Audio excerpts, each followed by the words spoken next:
बन पाए। इसीलिए हम विश्व कल्याण के रूप में नहीं सोच पाते, हम सिर्फ अपने ही लेवल पे सोच पाते हैं। तो इसीलिए एक तो ये कारण हुआ। कोई आपके जीवन में ऐसी आदत बना हुआ है जिसको आप छोड़ने से आपको बहुत डर लगता है, वही डर जो है वो आपका गठबंधन है उनके साथ। इसलिए जब आत्मा शुद्ध होती है ना, तो वह अपनी जाति पहचानने लगती है। जाति मतलब स्वयं को पहचानने लग जाती है कि मैं कौन, मतलब जैसे हम कहते हैं ना, मैं इस जाति का हूँ, मैं उस जाति का हूँ। नहीं, यहाँ पे जब आत्मा शुद्ध होती है तो वो सिर्फ अपने आप की जाति को पहचानती है, मतलब स्वस्वरूप को जान जाती है। तो वो दूसरे ये संसार के जातियों में नहीं फंसती है। इसलिए पुराने रिश्ते टूटते हैं ताकि समान चेतना वाले मिल सके और आत्मा अगला चरण शुरू कर सके। ये भी बहुत महत्वपूर्ण बात है। आप देखिए, इस पूरी जर्नी में, जैसे हमारी जर्नी यहाँ पे 15-20 साल की रही।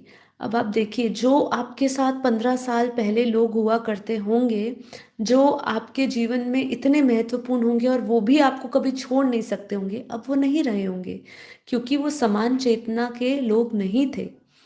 एक बैरियर था आपका इस मार्ग पर आगे बढ़ने के लिए। जो बैरियर बना होगा वो अपने आप ही छूटेगा, मतलब जो रुकावट बनी होगी आपके जीवन में उस लक्ष्य तक पहुंचने के लिए, तो वो छूटता जाएगा। मैंने कहीं बहुत सुंदर तरीके से ये भी समझा था, एक बार कोई बहुत बात कर रहा था, और इस पे भी हम रिलेट कर सकते हैं कि जो आपको बहुत नज़दीक होता है ना, जिससे आपका मोह होता है, भगवान सबसे पहले वही आपसे छीन लेता है। क्योंकि आपका इस मार्ग पर चलना ज़रूरी है, जिसमें कोई मोह नहीं आ सकता है, जिसमें कोई आपकी आसक्तियाँ नहीं आ सकती है। और यदि आपसे कोई बहुत बड़ा कार्य करवाना है, ठीक है, तो ये याद रखेगा कि आपका मोह और आपका जो आसक्ति जिससे बनी है, वो सबसे पहले आपसे छुड़वाने का काम परमात्मा स्वयं करेगा।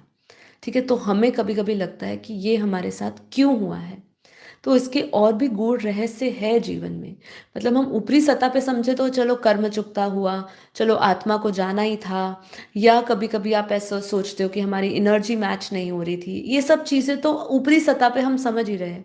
कभी कभी इसका गूढ़ रहस्य ये भी होता है कि आपके पर्पस को, जो क्लाइमेक्स तक पहुंचाना है, उस पर्पस को बिना रुकावट वो चलता रहे। और क्योंकि अब आपका लक्ष्य है विश्व कल्याण का, अब आप अपने एक दो लोगों के कल्याण के लिए नहीं बैठे हो, लेकिन आपकी आसक्ति, आपके मोह किसी संबंध में इतना गहरा है कि परमात्मा बोलता है भाई मैं वही ले लेता हूँ अभी, जिससे कि जब ठेस पहुंचेगी तब तू इस मार्ग पर आगे बढ़ेगा।